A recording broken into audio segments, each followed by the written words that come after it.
Sometimes in life all you need is a friend, a mate, a pal, a buddy, and if you're someone like me, you perhaps don't have one of those. But today I found one being thrown away.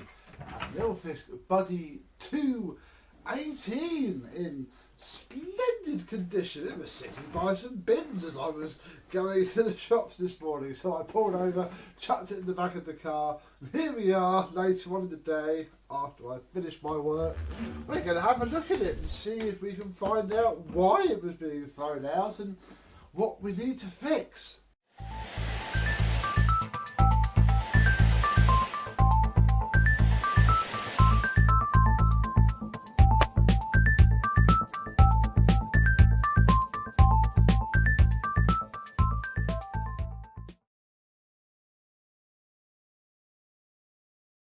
Yes, hello my vacuum cleaner chums, how are you today? Yes, this is a Nilfisk DIY vac that I saw. I didn't see it going into where I was going, but I saw it coming out because of where it was sat, and yeah, jumped out, grabbed it, chucked it in the car.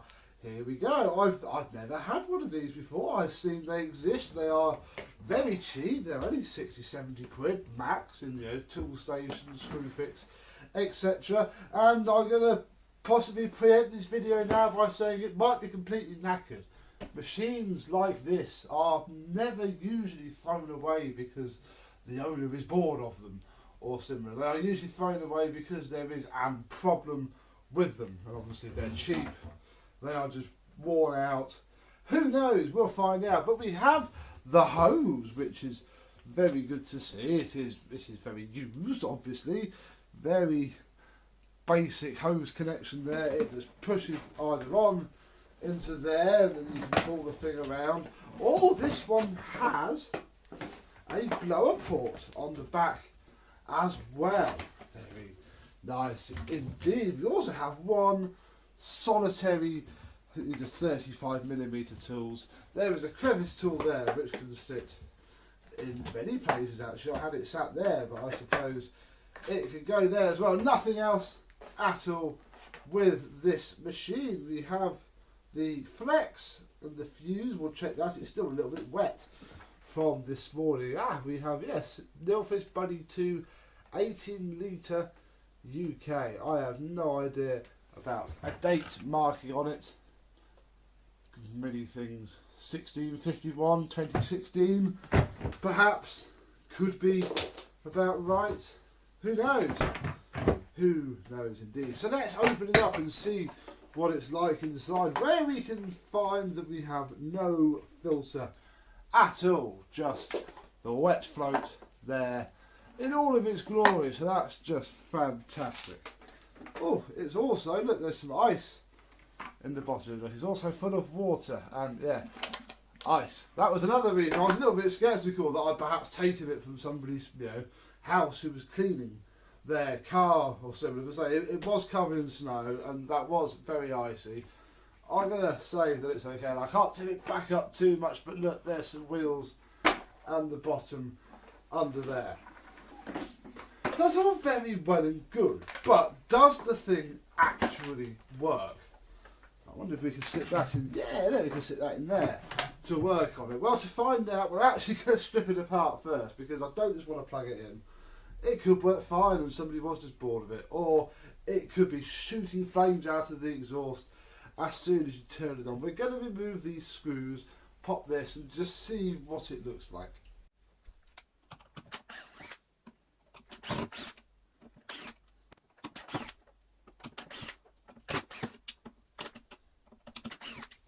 Some screws out, which I presume is all I need. We can lift up that part. Oh, that's got a fairly hefty looking motor in it. Is it any good? Well, I don't actually know, because have I not supposed to take those? I think if I put that back on and undo the other screws, I'll take the top off to have a look at the top. That looks, it looks okay. It turns, it's full of crud, but who knows. Let me get the right bits apart screwing that back in. I've forgotten to put the bottom rubber back on the motor, so hopefully if we need to, we can do that when it's back together. Right, aha.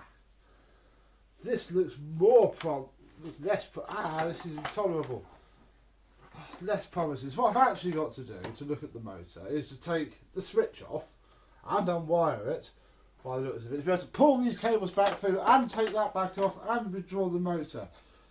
I was just commenting to myself how clean this all looks and how, who knows, maybe it'll work fine when our old detective skills kicked in. And I noticed that this was a bit loose. And look, there's 2 screws missing from inside the motor. Get off, Phoenix. Off my lights, if you chew that cable you'll die. And then I also noticed, well, they've probably gone now, look, there's a little bit of wire just rolling around in there. A little off cut of, you know, some crimped on connections. And now I don't actually quite know what to do. And I think my main focus is actually to get this off and see what is underneath this thing. Somebody's been here before. Or it was never put in at the factory. And they're not, I can't hear them rattling around. For sure, they're not there. It is very perplexing. Indeed. Oh. So we'll take off the carbon. I mean, the motor looks knackered actually. I think it probably has burnt out. Let's take this out, and then look, we could probably do this as well. Very simple motor this, by the looks of it.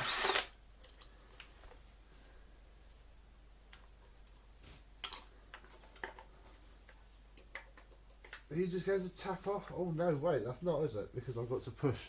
I reckon somebody's been on here before, realised that to get this off, they got to pull that off, which is going to be difficult. Yeah. It certainly looks very dirty in there, and I do think that this motor is burning out, just starting to run like rubbish. This Chinese P22W01 motor that we have here. Oh, so I've gone and picked myself up a trashed machine that doesn't work. Oh, aren't I silly? But I wonder if we have another motor.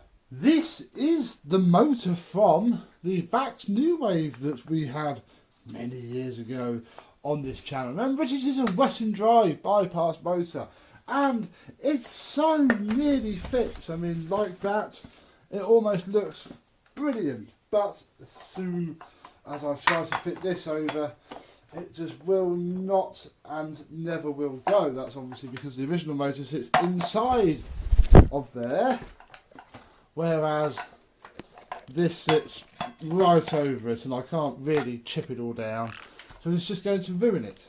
So then what I found was this. This is the original motor from the RGV Henry, the one that we fixed, and I then ripped out to fit a Miele motor to it. And do you know what? With the original top mount for the Nilfisk and its seal, which I took off to see if I could get the wet and dry motor to fit, it goes in very nicely. We can even plug in, oh, we can't do it with that on there, we can even plug in the cables from the original Nilfisk motor onto our pneumatic one. Feed that through wherever it went, somewhere down there. Who knows, who cares? Pop our cage on, seeing if we can do it whilst going around all of these wires. Oh, there we go. And then pop it on. Having to be a little bit forceful because of these. Let me wrench it in. Once you push the carbon holder just past the plastic, it fits very nicely indeed. And then, I'm not going to bother with this sound deadening, to be quite honest.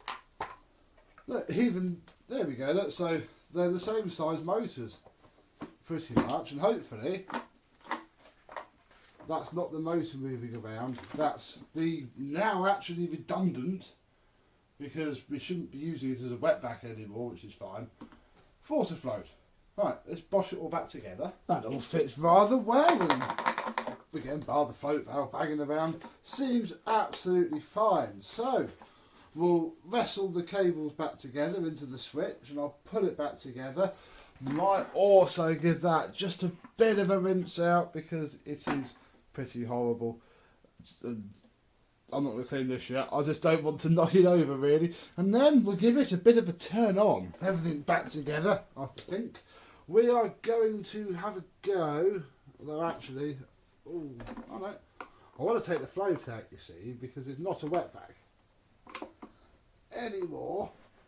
Now it has a dry motor in it. Come on, I'll just pop you off, please. Oh, please don't fight me.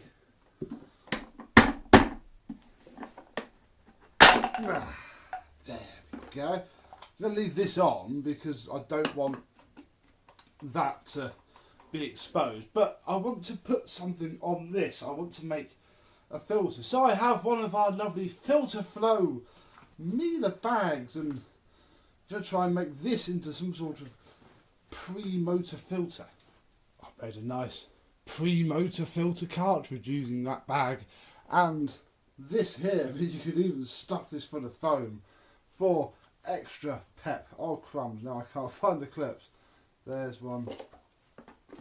There's one. That'll do. Fine.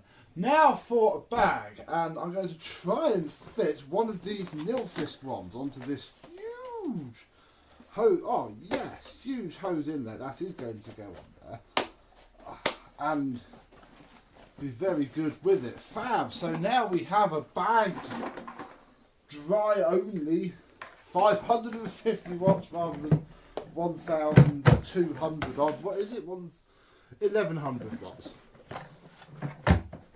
Vacuum cleaner. But is it going to work?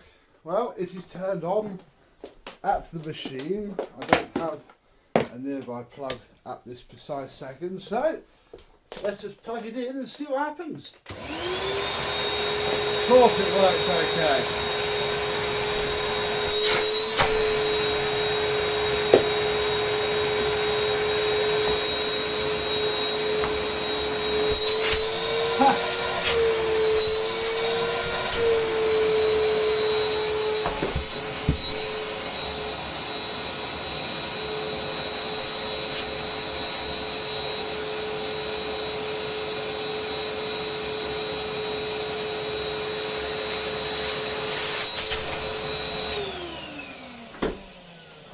It works very, very well, although there is a slight whiff of carbon dust in the air.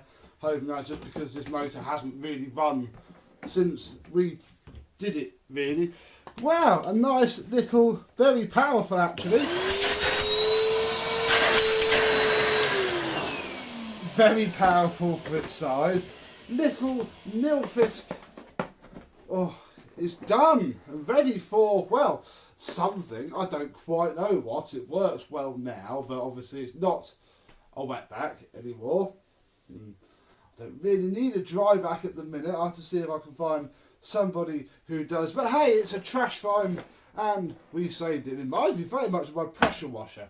Taking it apart and looking at it. It is made of the same plastic, the same colour, the wheels are the same. I have a Nilfisk C1110 point whatever pressure washer. Look, there's the float. We don't need that anymore either. So it is saved. There's the old motor. Obviously nobody could take it apart to repair it, so we changed the motor. For what purpose? Who knows. But it might do somebody a good turn. So thank you very much for watching. I hope you've enjoyed this little random vacuum cleaner, and I will see you soon. Bye bye.